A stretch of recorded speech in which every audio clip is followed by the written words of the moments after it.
CUT special series में एक बार फिर से आपका स्वागत है। इस एपिसोड में हम उन प्रश्नों को देखेंगे जो आपके परीक्षा के लिहाज से बेहद महत्वपूर्ण साबित हो सकते हैं। तो चलिए शुरुआत करते हैं। क्लिनिकल परीक्षण में टाइप 1 मधुमेह के लिए कौन सी नवीन चिकित्सा पद्धति का परीक्षण किया गया है? A. Insulin pump therapy, B. जीनीस-लेसेल, C. Closed loop system, D. Stem cell transplantation. इस प्रश्न का सही उत्तर है विकल्प बी, जीनीस-लेसेल। चलिए देखते हैं इसके विश्लेषण को। क्लिनिकल परीक्षण में एक थेरेपी की जांच की गई जिसे जीनीस-लेसेल कहा जाता है, जिसमें स्टेम सेल से उत्पन्न आइलेट कोशिकाओं को लीवर में प्रवेश कराया जाता है ताकि टाइप 1 डायबिटीज वाले लोगों में इंसुलिन उत्पादन को पुनः स्थापित किया जा सके। अगला प्रश्न है, असम वन विभाग ने भारतीय वन्यजीव संस्थान के सहयोग से कौन सी पहल शुरू की है? ए. अवैध शिकार के संदिग्धों की डीएनए प्रोफाइलिंग, बी. गैंडे के सींग की डीएनए प्रोफाइलिंग, सी. वन्यजीव अपराध जागरूकता अभियान, डी. अवैध शिकार विरोधी गश्त। इस प्रश्न का सही उत्तर है विकल्प बी। चलिए देखते हैं इसके विश्लेषण को। असम वन विभाग ने WII के सहयोग से वन्यजीव संरक्षण में सहायता और वन्यजीव अपराध जांच को मजबूत करने के लिए 2573 गैंडे के सींग के नमूनों के लिए डीएनए प्रोफाइलिंग पहल शुरू की है। अगला प्रश्न है, ग्लोबल वेटलैंड आउटलुक 2025 रिपोर्ट के अनुसार किस क्षेत्र में आर्द्रभूमि में सबसे अधिक गिरावट देखी गई है? ए. Europe, B. उत्तरी America, C. Africa, D. Oceania. इस प्रश्न का सही उत्तर है विकल्प सी, अफ्रीका। चलिए देखते हैं इसके विश्लेषण को। ग्लोबल वेटलैंड आउटलुक 2025 रिपोर्ट में कहा गया है कि अन्य क्षेत्रों की तुलना में अफ्रीका में वेटलैंड्स में गिरावट की सीमा विशेष रूप से अधिक है। अगला प्रश्न है, आकाश प्राइम हथियार प्रणाली को किस ऊंचाई पर संचालित करने के लिए डिजाइन किया गया है? ए. 4500 मीटर से ऊपर, बी. 10,000 मीटर से ऊपर, सी. 5,000 मीटर से ऊपर, डी. 2500 मीटर से नीचे। इस प्रश्न का सही उत्तर है विकल्प ए, 4500 मीटर से ऊपर। चलिए देखते हैं इसके विश्लेषण को। आकाश प्राइम को लद्दाख क्षेत्र जैसे 4500 मीटर से अधिक ऊंचाई वाले क्षेत्रों में संचालित करने के लिए अनुकूलित किया गया है।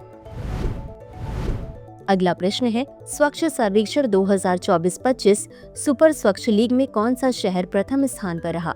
ए. विजयवाड़ा, बी. इंदौर, सी. सूरत, डी. नवी मुंबई।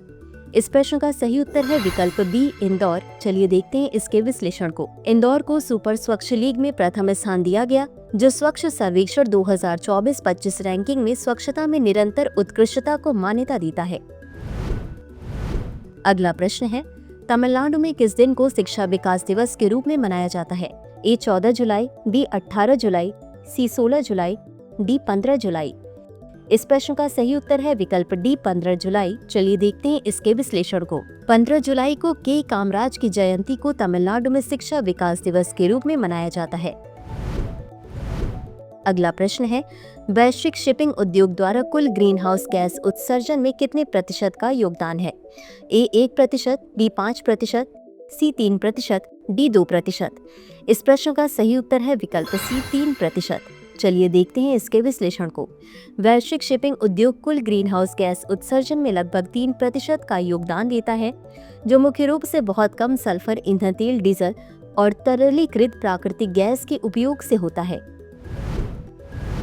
अगला प्रश्न है, सामुदायिक वन संसाधन अधिकार प्रावधान किस कानूनी ढांचे के तहत लागू किए जाते हैं?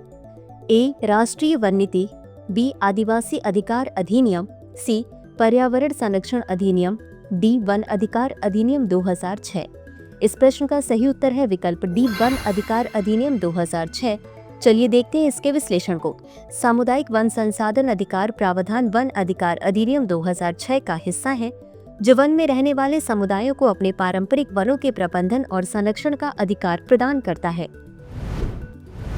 अगला प्रश्न है, भारतीय कृषि अनुसंधान परिषद की स्थापना कब की गई थी?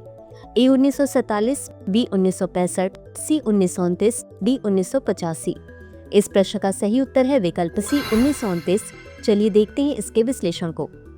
भारतीय कृषि अनुसंधान परिषद की स्थापना 16 जुलाई 1929 को सोसाइटी पंजीकरण अधिनियम 1860 के तहत एक पंजीकृत सोसाइटी के रूप में की गई थी। अगला प्रश्न है, संचार मित्र योजना में संचार मित्र के रूप में किसे नामित किया गया है? ए विश्वविद्यालय के छात्र, बी स्कूल शिक्षक, सी सरकारी कर्मचारी, डी दूरसंचार पेशेवर। इस प्रश्न का सही उत्तर है विकल्प ए विश्वविद्यालय के छात्र। चलिए देखते हैं इसके विश्लेषण को। संचार मित्र योजना विश्वविद्यालय के छात्रों को स्वयंसेवक के रूप में शामिल करती है, जिन्हें संचार मित्र कहा जाता है ताकि दूरसंचार सुरक्षा, साइबर धोखाधड़ी की रोकथाम और जिम्मेदार मोबाइल उपयोग के बारे में जागरूकता बढ़ाई जा सके। इसी के साथ अंत में देख लेते हैं आज के अभ्यास प्रश्न को। नमस्ते योजना को लागू करने के लिए कौन सा मंत्रालय जिम्मेदार है? ए गृह मंत्रालय, बी सामाजिक न्याय और अधिकारिता मंत्रालय, सी वित्त मंत्रालय, डी ग्रामीण विकास मंत्रालय। इस प्रश्न का उत्तर कमेंट बॉक्स में जरूर दें। आज के लिए बस इतना ही। धन्यवाद।